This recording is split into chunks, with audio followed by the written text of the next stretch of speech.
Hi, my name is Julian Santa Coloma and I play clarinet with Palm Beach Symphony. I'm here today to give you some tips and some exercises to help you with your band and your young players and clarinet players at your school. Embouchure is the most important thing for the clarinet. If your students learn a good embouchure, you're going to have a better sound. The sound is mainly because of the embouchure.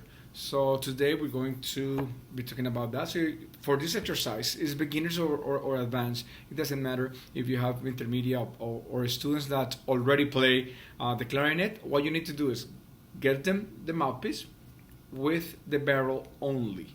So then you have the reed, and for the reed, if it's a beginner student, I would recommend you to use number 2.5 or 2.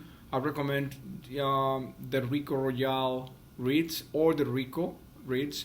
Those reeds are not very expensive and they will work really well when they are a beginner. If they are high school students and they're like the second or third year high school students, you might consider to switch into Van Doren V12 or Van Doren traditional reeds.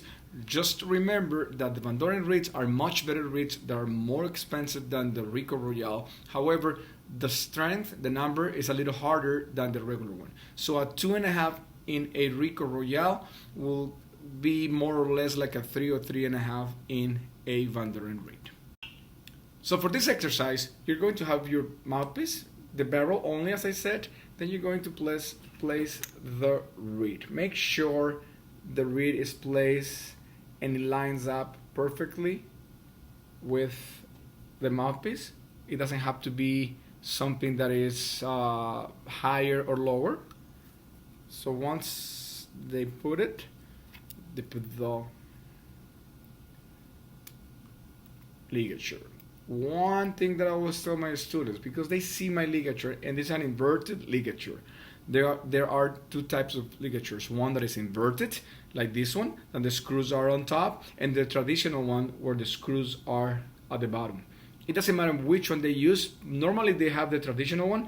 I always tell them the head of the screws need to be on the right side always. So if it's an inverted, you're gonna see that it's here. But if they put a traditional one and they try to put it inverted, then the screws heads are going to be on the left side, and that is wrong. We're gonna work today on embouchure.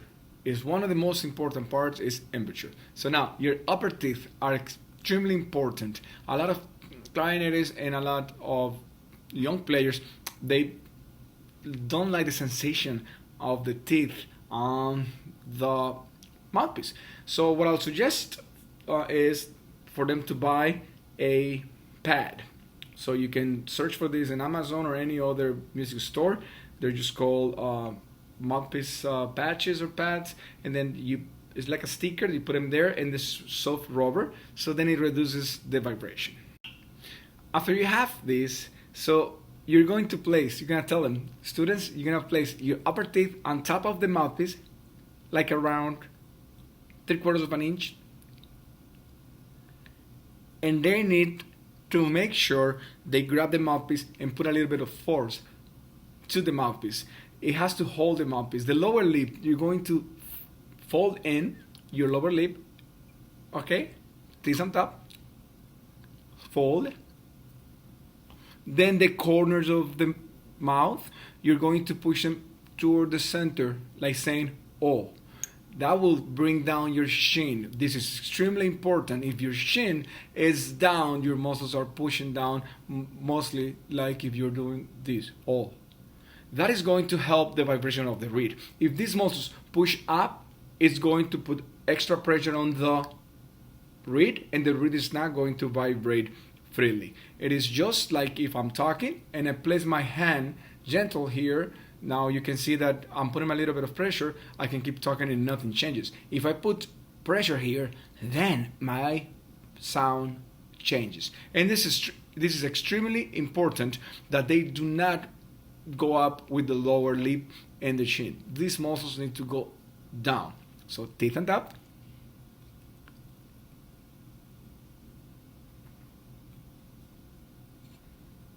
And that is the way I play the clarinet, and I believe that is a really good embouchure.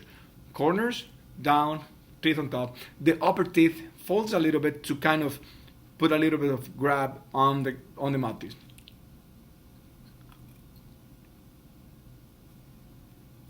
The next step is, once you have the correct embouchure, you need to work with the kids and make sure they have this. Now, your tongue is going to start the sound. Your tongue is going to touch the tip of the reed and is going to release when you are going to blow sound at the same time. I tell my students to say T-A, ta, or T-I-T, or T-U, tu. You can use all of those. So when you play, you're going to fold and you're going to release the air at the same time with your tongue. Your tongue needs to touch the reed. Young students don't like the sensation of the tongue touching the reed, and they kind of try to say ka ka ka, and then ka, and then with this sound, that sound, they can make it start, but it's not going to work. It has to be your tongue. Your tongue needs to touch the reed. So you're gonna go teeth.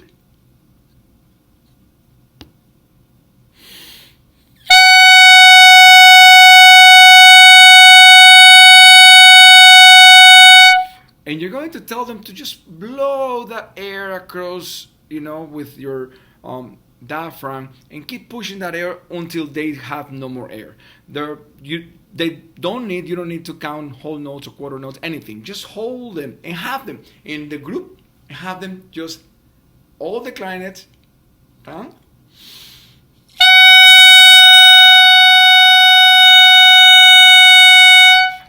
As long as they can. The important thing to tell the students is to make sure that the sound is steady and it doesn't move or in waves, or it doesn't come down. That is a big thing that we cannot allow them. You need to push that air so the air is steady and the intonation doesn't change. It is extremely difficult for young players. So you need to keep on playing and trying with them these exercises for at least a couple classes, and be patient. This is going to determine how good they're going to be at the clarinet. After a couple classes of doing this, or one class doing this, or couple, 10 minutes with your class, you need to kind of see what they're doing, and some of them are going to get it right away. Some of them are going to need a little bit more time with this. So you get this, and then you're going to try to make it interesting for the students. So my suggestion is, the first thing you do is, now we are going to tell them to do a whole note.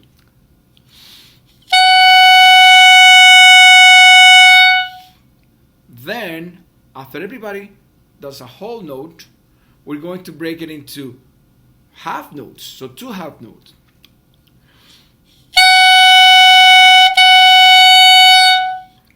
Then we're going to break it into 4 quarter notes.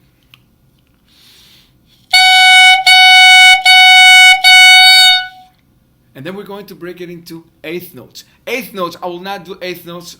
I won't do eighth notes the first week or the first couple lessons. I will introduce those in the following class if I'm going to do this as a warm-up. I used to do this as a warm-up when I have a group of clarinets, beginners clarinets, and I'm introducing the clarinet for the first time. I do not play the clarinet at least the first week of school. We only do exercises with the mouthpiece and the barrel. So then I'll do eighth notes. The second class I will do eighth notes.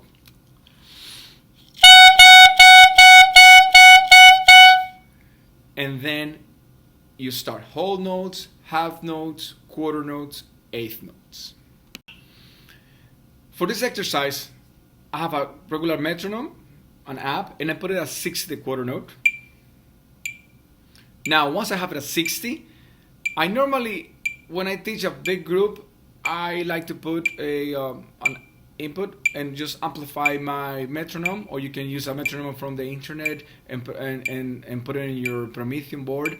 But it has to be only one for everybody. So you have the group of the clarinets, and then you set your metronome to 60, and then you're going to do whole notes, 2 half notes, 4 quarter notes, eighth notes. So it'll be like this.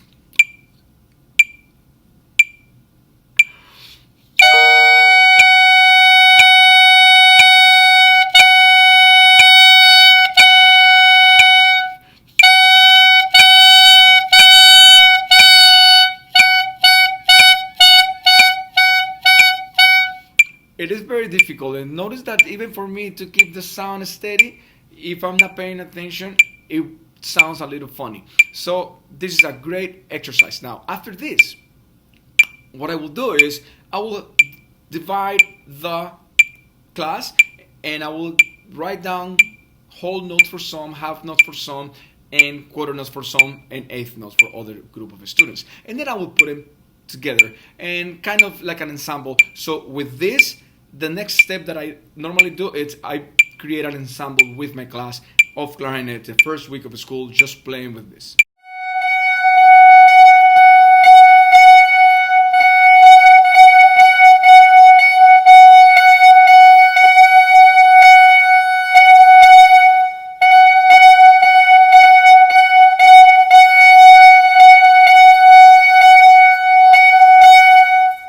Tone builder. After having a good temperature, if your students are getting better at this, the next thing that is very important for a clarinet is the sound. How do we develop the sound? Open G. My exercise that I recommend to my students is just a simple open G. Same thing. We always pay extremely attention to our embouchure. So teeth on top, and just a regular open G.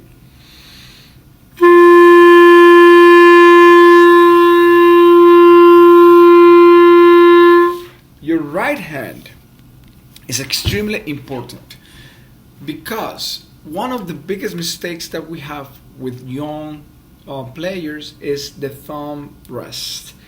For some reason they believe that they can put it here, and when they do that, everything gets farther. So if they're going to play, they're going to end up playing the clarinet like this, and this is going to give you a lot of issues and problems in the band. How do we fix this? It's very simple. You get, and then the only thing you need to do is make sure that your rest, the thumb rest, it is on touching a little bit of the nail. So you have perfect position for the fingers. They're not here, they're just here, kind of like a C shape.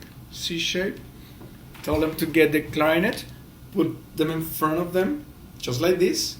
Make sure the thumb is here, and bring the clarinet to them. For this exercise, we're going to only use open G. We're going to hold the note as long as we can without changing or adding any fingers.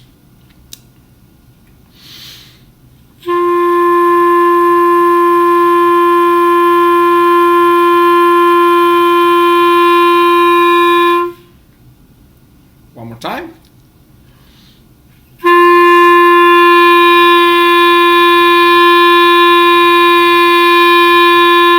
You're gonna have the students do this many times, and then we're going to start just adding more notes. So we're gonna go G, and then we're gonna go F, E, D, and C in whole notes.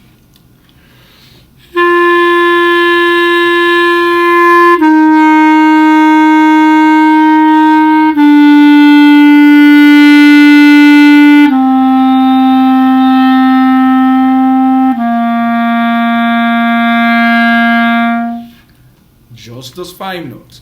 From there, you can start playing. So for beginners, spend a lot of time with those, going up and down, so they are familiar with that sound. One thing that I suggest is try to tell them to blow warm air. That actually helps for the waves to move a little faster and freely.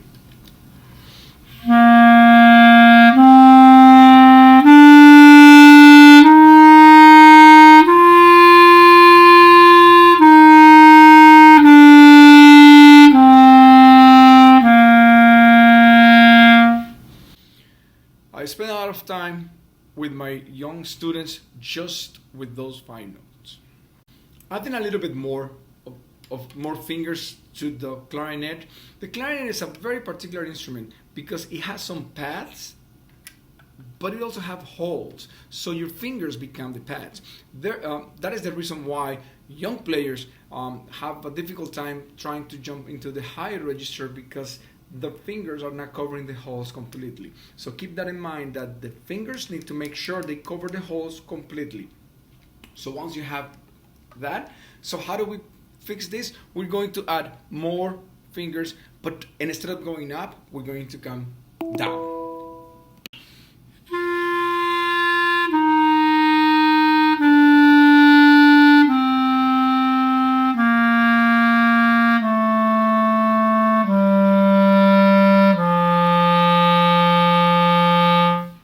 After that, we have these keys. However, if you are working with beginners, the pinkies are a little difficult because when they start putting the pinkies, they are going to try to move the rest of the fingers over here. So I would suggest you to spend a little bit of time and find arrangements to work on G major scale, so you work with just the lower register of the clarinet. Adding the pinkies.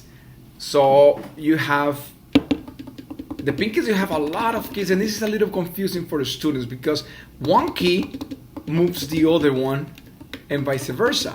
So it is difficult for them to learn how to use the pinkies. So we have this one, the first one on the inside, and this one. As you notice, when you press it down, this one gets down. So if I press the B key or the lower E key, the F goes down automatically. They want to tend to only use one because they're going to say, but this one is already down. We need to tell them that they need to put both fingers and kind of with the tip of the pinky. So we put them down, and the reason is because once you put this one down, you put this one down, but if you're going up, you only need to lift and the right pinky is on place. If you don't do that, then you have to do this and you will have to coordinate fingers. Now we're going to add all the pinkies, and we're going to start from the low C all the way to the low E.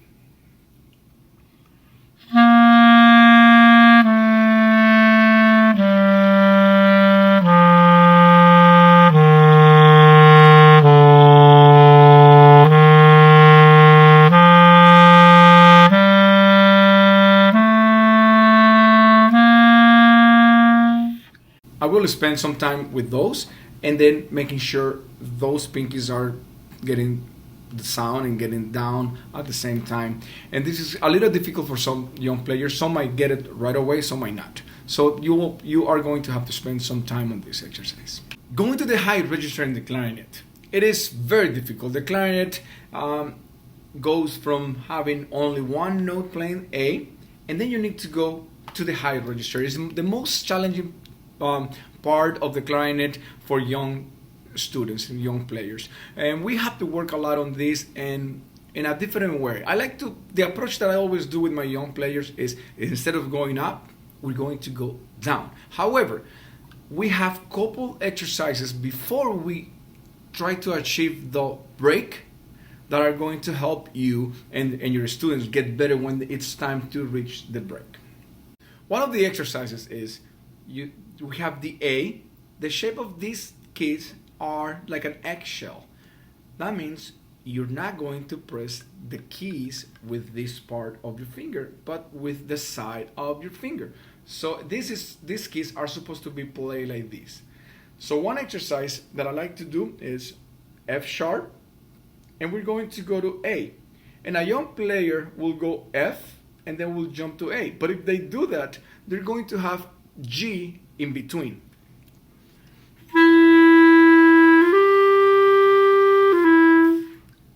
You have an extra note in between. To avoid that note, what we do is, instead of moving your fingers, we are going to roll our index finger.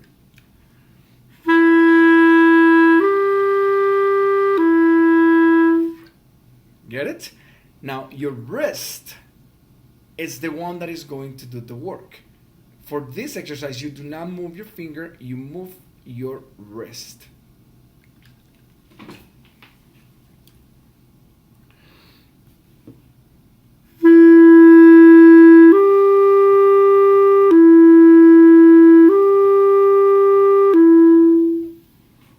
By doing this, the students are going to learn that this goes down and just roll the index finger.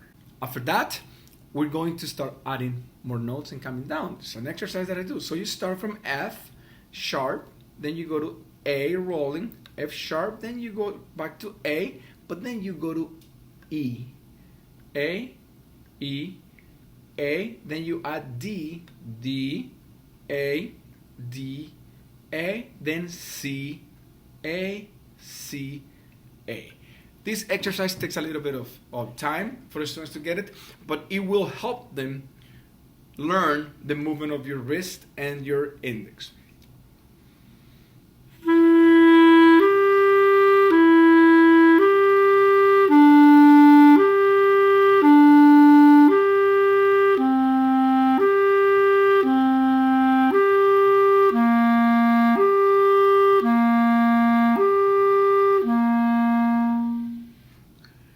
This exercise is extremely good for young students. If they do this for a couple of weeks and they do it every day just to warm up, it will help them develop the left hand movement.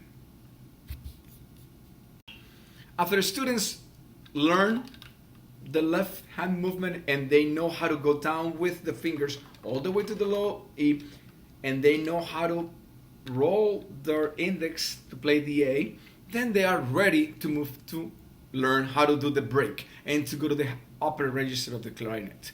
I teach the upper register of the clarinet going down instead of going up. And I like them to think like that. So we're going to do this exercise. You start on, you're gonna start on C if you wish. Then you start on C, you're gonna go down B, A, G, F, E. They already know how to play that, correct? Now after they do that, when they reach the low E, they're going to just press the register key and they're going to be in the higher register. Okay? So this exercise is like this.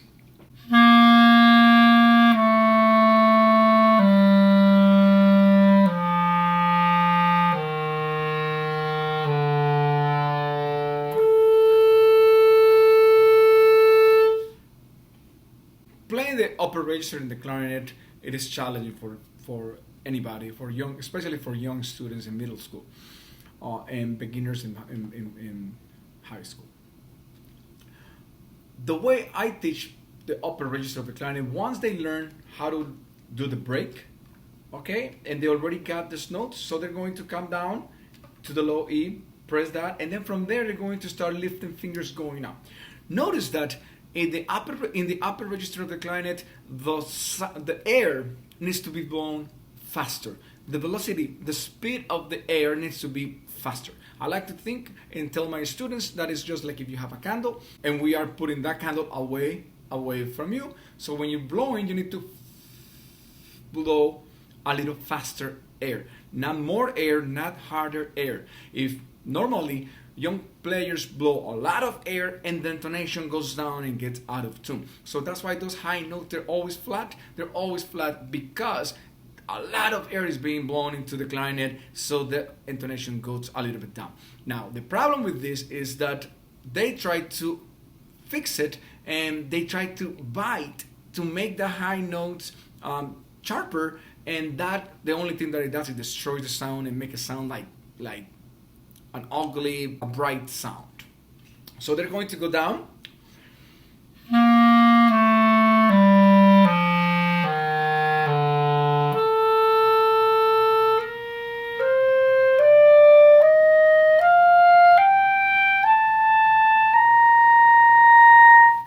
Only up to C. They don't need to go past C, at least for a long time, until they develop these notes with a good quality of sound. They need to be round. To make them round, they need to blow warm air, and your throat needs to expand and make sure it's free so the air can flow and move freely throughout the clarinet. So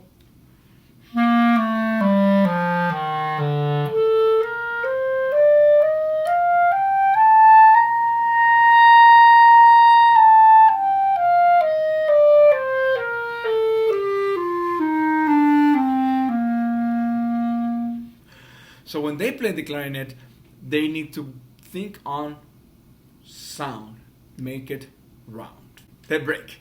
Now we know how to play the high notes. However, the most difficult part is from changing from A to B, because you're coming from nothing, everything, all the fingers are up, to all the fingers down at the same time. There are a couple tricks that might help you achieve this. And the first one is, you have A. We already know that this finger rolls, correct? So we're going to go from A and we're going to go to B. For this one, I tell the students, make sure your thumb is in the right place and it's not all the way here, because it's going to make everything. It has to touch a little bit of your nail. So once you have this, we clarinetists most of the time like to either place almost all the fingers of the right hand down when we're playing, and we're going to break from A to the up, from the lower register to the upper register, just because we want to make sure it's a smooth transition. And it's difficult for anybody, for advanced clarinetists and for beginners. This is a very difficult transition for the clarinet. So I like to put my fingers down and my pinky. So notice that I have on my pinky. Sometimes I even add more fingers, and that helps sometimes in intonation. This A sometimes out of tone in the clarinet. So when you press down and you put down your right hand and some of these fingers, it does help with intonation. For example,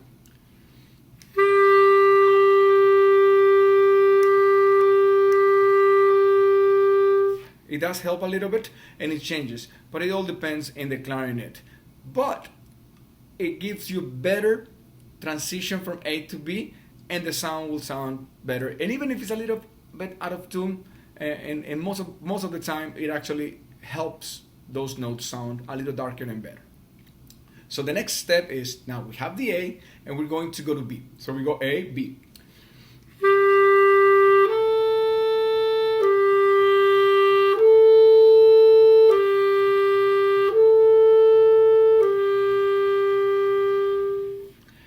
Now, I tell the students, close your eyes. When you close your eyes, all your brain activity focus on your fingers and the sound. For this exercise, you do not need to see anything. It's A to B. So I'm going to ask my students to please close your eyes. Make sure your embouchure is in place. Then you're going to do the transition when you're ready. You do not need to do this fast quarter notes, half notes. For this exercise, I don't like thinking about rhythm. I tell the students, you switch when you think you are ready to switch, and back and forward, back.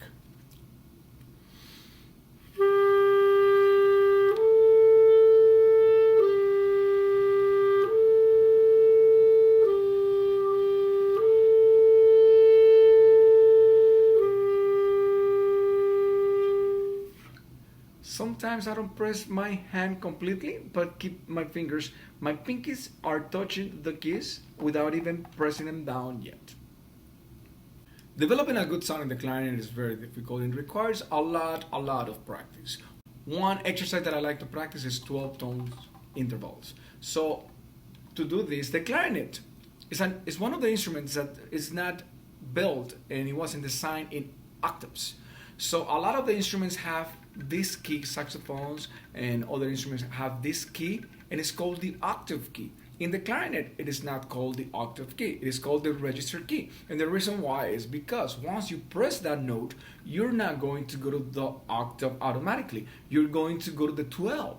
So if this is the low E, once I press down the register key, it's going to sound the high B. So it's 12 notes above. So for example,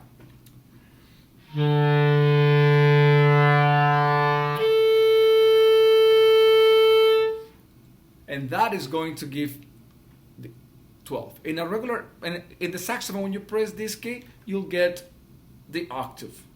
But in the clarinet, it is not designed like that.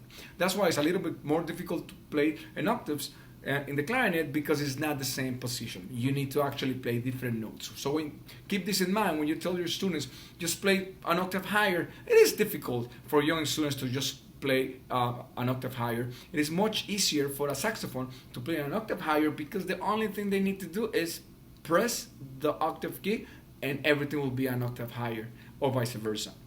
But in the clarinet, the students are going to have to play different notes. So band directors, keep that in mind. So sometimes it is not as easy as it looks for the clarinets, especially young clarinets, to just play an octave lower or higher.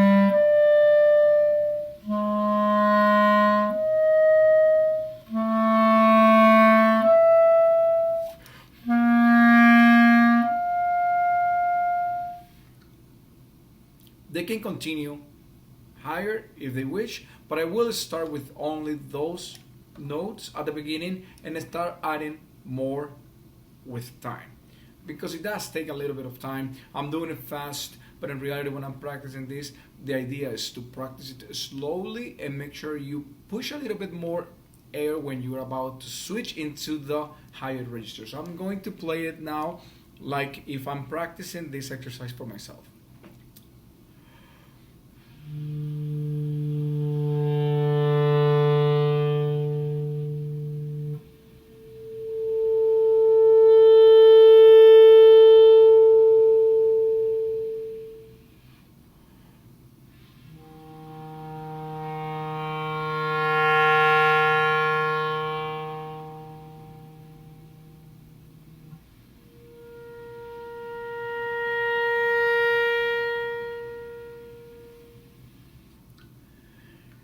Two notes, add more, but it takes a lot of time. So I do this to warm up in the mornings before I play my clarinet. I warm up with this exercise. The clarinet is an instrument that is very versatile. It gives you a lot of freedom. You can play very soft,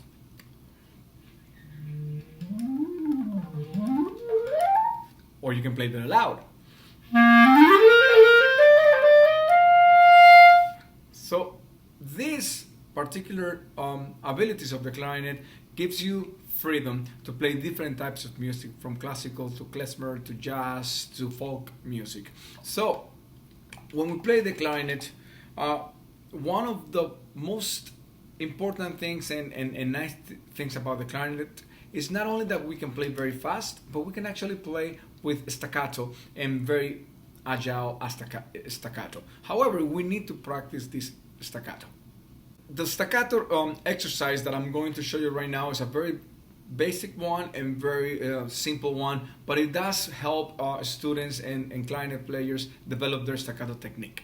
So we're going to start in the lowest note and we're going to go chromatically as high as we can do, the student can do. So I will start first with the low register and do the staccato, and then start adding more notes and higher notes. The higher you get in the clarinet, the more difficult to achieve a good quality staccato in the clarinet. So it is very simple. It's a whole note.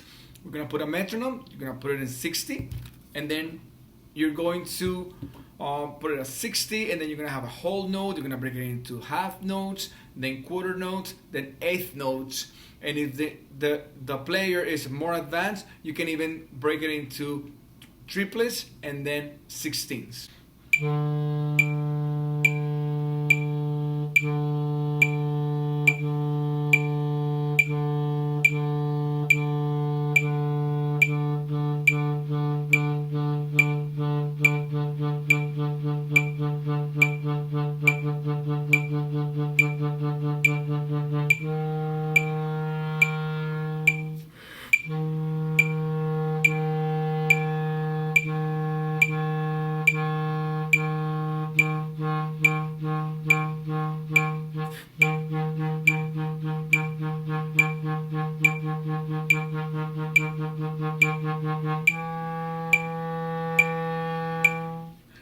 And you're going to be moving chromatically, going from the lowest note to the highest note.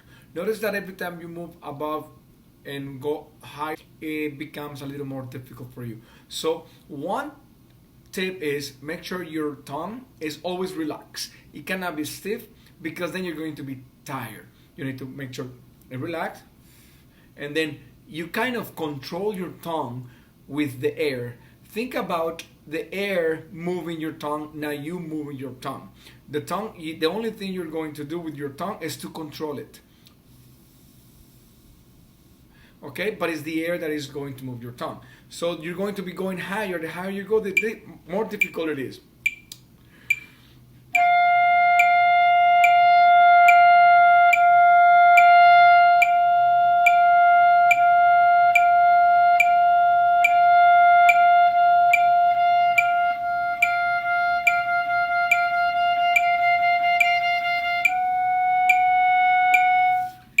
Higher.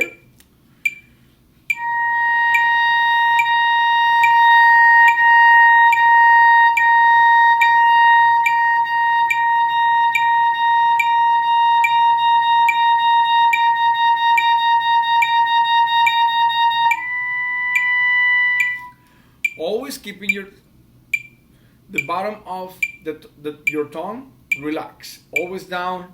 Don't allow your tongue to go up, because when your tongue on the back goes up, then the opening of your throat closes, and then it makes that sound, make the clarinet sound a little bit too rough. After you finish with the metronome at 60, then you're going to go to 65, then you go to 68, then you start making sure you go up with your metronome. Couple points, could be 1 or 2 or 3 or 5.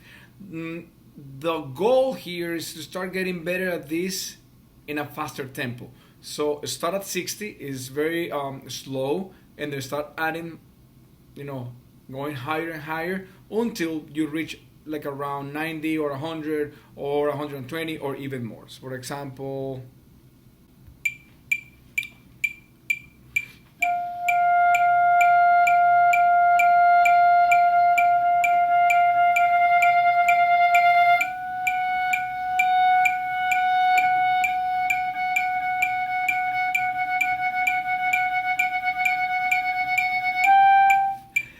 this is 130, and you can keep going up and higher, but it takes a lot of time. Do not move just for moving up. You need to feel comfortable at a tempo, then you move a couple points up, no more than 5, because the idea is that your brain is not going to notice the movement up in couple points. But if you move 10 or 20 points, it's going to be very difficult, and it's not going to work well. After you practice these staccato exercises for many months, you're going to notice that you're getting better at the staccato. Staccato is one of those things that you want to practice every single day, just like if you like practicing long tones and long notes. That is what is going to make it sound better with time. For more advanced students, one other exercise that I have for staccato is you go chromatically, and then you're going to go chromatically only 3 notes up, and then you jump an octave and come back down like this.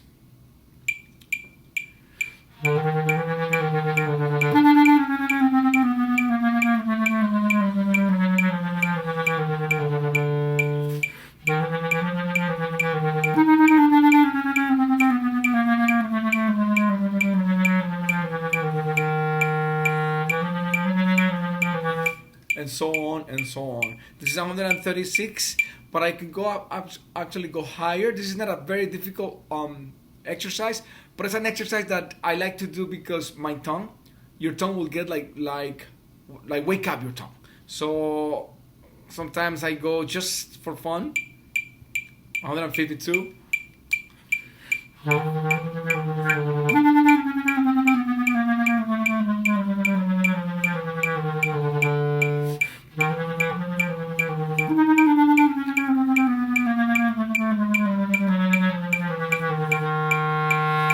So this is just an exercise for fun that allows you to just kind of wake up and all your muscles, you're warming up before you start playing, and you're ready to play a really difficult part. So a slow version will be you start in the lowest and you go E, E, F, F, F sharp, F sharp, F natural, back to E, and then you jump the octave E, and then come back down chromatically, E, D sharp, D, C sharp, C, B, B flat, A, G sharp, G, F sharp, F, E, and then you move to the next chromatically. So that was F, 3 notes, F, F sharp, G, F sharp, F, F, and then you start coming down.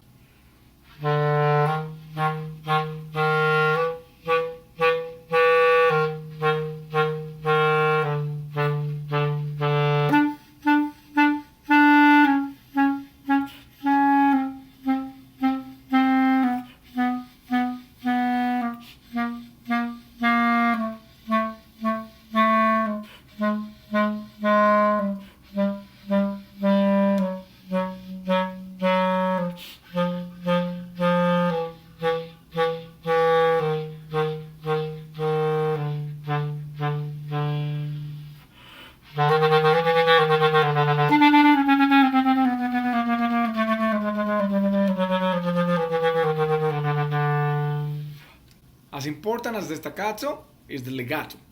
So staccato are short notes, legato are very long notes that we connect in between. So an exercise that I like to do with my students when I do that is I like to call them the lazy fingers. So I like to move, for example, I'm gonna do concert B flat, but your fingers need to move slowly for this exercise, and you kind of need to move them kind of lazy, and you're going to get a little glissando in between. I do this when I want to make sure the fingers are moving very evenly and smoothly. For example,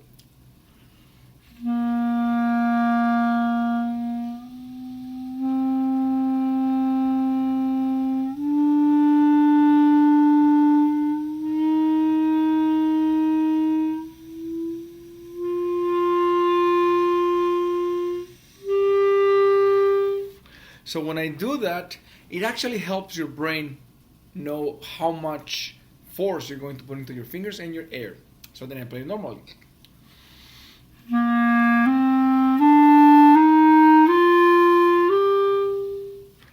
That is an exercise that I do. You can do this in anything that you're playing. If you're playing,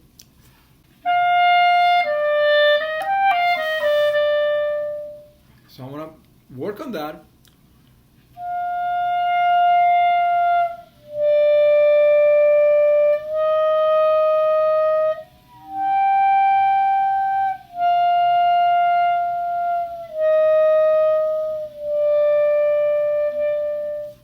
That simple line, I'm going to practice it very smoothly and very kind of lazy, like very slow motion, to the point that that I get like a glissando, and that actually helps my line to sound better when I play it in a regular time.